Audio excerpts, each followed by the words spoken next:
It's big. Pork chop. This is Mount Thomas.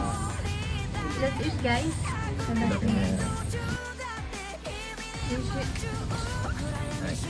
This pork chop is the same with tonkatsu. It's a Filipino version.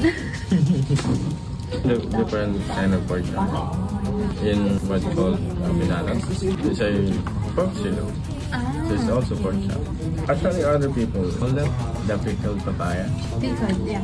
And this one is like the fried chicken, the same procedure. How do you call it? But it's pork. Oh shit. Alright. So that's all for today. Thank you for watching and please subscribe our YouTube channel. Thank you. Thank you po. Bye.